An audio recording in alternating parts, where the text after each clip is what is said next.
Assalamualaikum warahmatullahi wabarakatuh. Perkenalkan nama saya Mustika Setiani dari Manajemen 22C3. Di video kali ini saya akan membahas dengan judul pentingnya optimisasi ekonomi dan analisis perilaku konsumen di e-commerce untuk mata kuliah ekonomi manajerial yang diampu oleh dosen Bu Purwanti, SPD, MM. Langsung saja kita bahas. E-commerce telah menjadi bagian tak terpisahkan dari kehidupan modern. Dengan semakin banyaknya konsumen yang berbelanja secara online, optimisasi ekonomi dan pemahaman mendalam mengenai perilaku konsumen menjadi kunci untuk mencapai keberhasilan di dunia digital. Dalam section ini, kita akan mengeksplorasi pentingnya aspek-aspek tersebut dalam mendukung pertumbuhan bisnis e-commerce yang berkelanjutan. Konsep dasar optimisasi ekonomi. 1. Permintaan dan penawaran. Konsep permintaan dan penawaran adalah dasar dari optimisasi ekonomi dengan memahami bagaimana konsumen bereaksi terhadap perubahan harga dan faktor-faktor lain. Perusahaan dapat menyesuaikan penawaran produk atau jasa untuk memenuhi kebutuhan pasar. Yang kedua, elastisitas harga. Elastisitas harga adalah ukuran seberapa sensitif permintaan terhadap perubahan harga. Hal ini membantu perusahaan menentukan strategi penetapan harga yang optimal untuk memaksimalkan penjualan dan keuntungan. Yang ketiga, keseimbangan pasar. Konsep keseimbangan pasar menjelaskan bagaimana harga dan kuantitas ditentukan oleh interaksi antara permintaan dan penawaran. Perusahaan harus memahami kondisi keseimbangan pasar untuk menentukan strategi yang efektif. Lalu ada memahami tren belanja online di Indonesia. Indonesia merupakan salah satu pasar e-commerce yang paling dinamis di Asia Tenggara. Contohnya itu Shopee, Tokopedia, dan Lazada, dan lain-lain. Dengan pertumbuhan penggunaan internet yang pesat dan tingkat adopsi teknologi yang semakin tinggi, tren belanja online di Indonesia terus berkembang dengan pesat. Memahami pola konsumsi, preferensi, dan perilaku konsumen online menjadi sangat penting bagi pelaku bisnis e-commerce untuk dapat menyesuaikan strategi mereka dan memenuhi kebutuhan pasar yang terus berubah. Pertumbuhan pesat pengguna. Jumlah pengguna internet Indonesia terus meningkat dari tahun ke tahun, mencapai lebih dari 200 juta pada tahun 2021. Hal ini membuka peluang besar bagi pertumbuhan e-commerce di Indonesia. Lalu ada inovasi teknologi, perkembangan teknologi seperti pembayaran digital, pengiriman cepat, dan platform e-commerce yang mudah digunakan telah memfasilitasi pertumbuhan e-commerce di Indonesia. Lalu perubahan gaya hidup, pandemi COVID-19 telah mengubah gaya hidup di masyarakat dengan lebih banyak orang memilih berbelanja secara online untuk memenuhi kebutuhan mereka. Hal ini telah mendorong lonjakan permintaan dan adopsi e-commerce. Lalu ada analisis faktor-faktor yang mempengaruhi perilaku konsumen online. Memahami faktor-faktor yang mempengaruhi perilaku konsumen online merupakan langkah penting dalam mengembangkan strategi e-commerce yang efektif.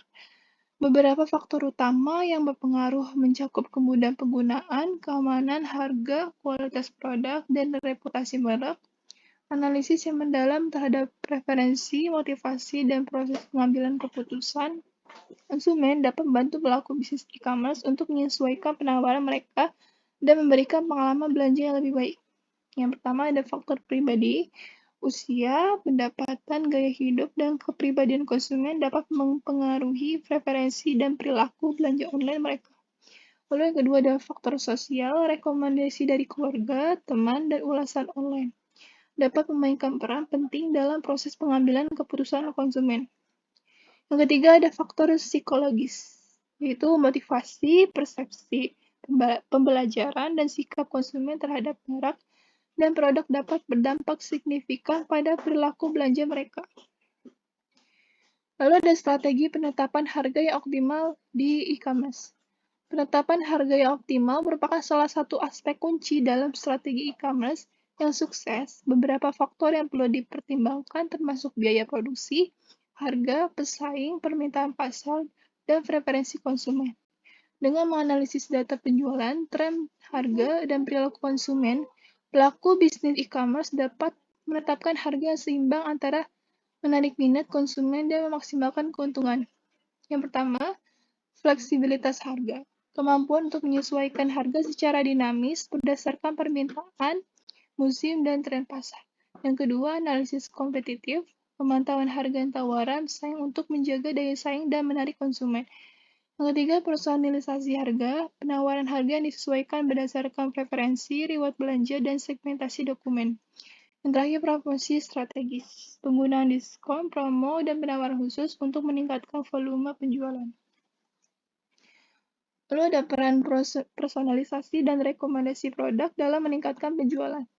Personalisasi dan rekomendasi produk yang tepat sasaran merupakan kunci untuk meningkatkan keterlibatan konsumen dan mendorong penjualan di e-commerce. Dengan menganalisis data, perilaku preferensi, dan reward belanja konsumen, pelaku bisnis dapat memberikan pengalaman belanja lebih personal dan relevan. Hal ini tidak hanya meningkatkan kepuasan konsumen, tapi juga dapat mendorong pembelian impulsif dan penjualan silang. Yang pertama ada profil konsumen, yaitu memahami karakteristik, preferensi, dan perilaku konsumen. Yang kedua, rekomendasi cerdas, menggunakan algoritma rekomendasi untuk menyarankan produk yang sesuai. Ketiga, pengalaman personal, memberikan pengalaman belanja yang disesuaikan dengan kebutuhan konsumen. Yang keempat, konversi yang tinggi, meningkatkan minat dan kemungkinan pembelian konsumen. Lalu ada analisis pola belanja konsumen dan peluang pengembangan produk. Dengan menganalisis pola belanja konsumen, pelaku bisnis e-commerce dapat mengidentifikasi peluang untuk mengembangkan produk-produk baru yang sesuai dengan kebutuhan pasar. Hal ini mencakup pemahaman mendalam tentang tren, preferensi, dan perilaku konsumen, serta analisis data penjualan historis. Informasi ini dapat digunakan untuk merancang produk yang lebih kompetitif, meningkatkan kepuasan konsumen, dan mendorong pertumbuhan bisnis. Yang pertama ada analisis tren pasar, yaitu memantau tren dan pergeseran preferensi konsumen untuk mengidentifikasi peluang pengembangan produk. Lalu ada pemantauan pesaing, mempelajari produk-produk yang ditawarkan oleh pesaing dan mengidentifikasi ruang dan untuk diferensiasi. Yang ketiga, umpan balik konsumen. Mengumpulkan dan menganalisis umpan balik konsumen untuk memahami kebutuhan dan keinginan mereka. Lalu ada inovasi produk, mengembangkan produk-produk baru yang inovatif berdasarkan wawasan yang diperoleh dari analisis data. Lalu ada pemanfaatan data analitik untuk mengoptimalkan operasional e-commerce. Pengumpulan dan analisis data yang komprehensif merupakan kunci untuk mengoptimalkan operasional e-commerce. Dengan memanfaatkan alat-alat analitik, perilaku bisnis dapat memperoleh wawasan berharga tentang perilaku konsumen. Efektivitas strategi pemasaran dan efisiensi proses operasional.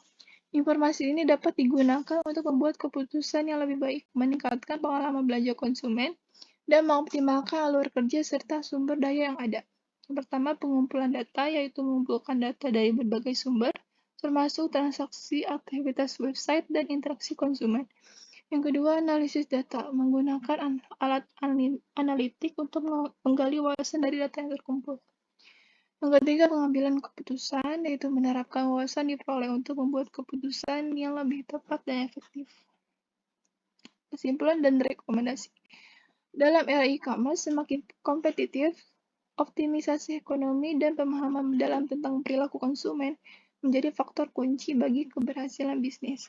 Dengan menganalisis tren belanja online, faktor-faktor yang mempengaruhi konsumen, strategi penetapan harga yang optimal, serta peran personalisasi dan rekomendasi produk, pelaku bisnis e-commerce dapat mengembangkan strategi yang lebih efektif dan menawarkan pengalaman belanja yang lebih baik bagi konsumen.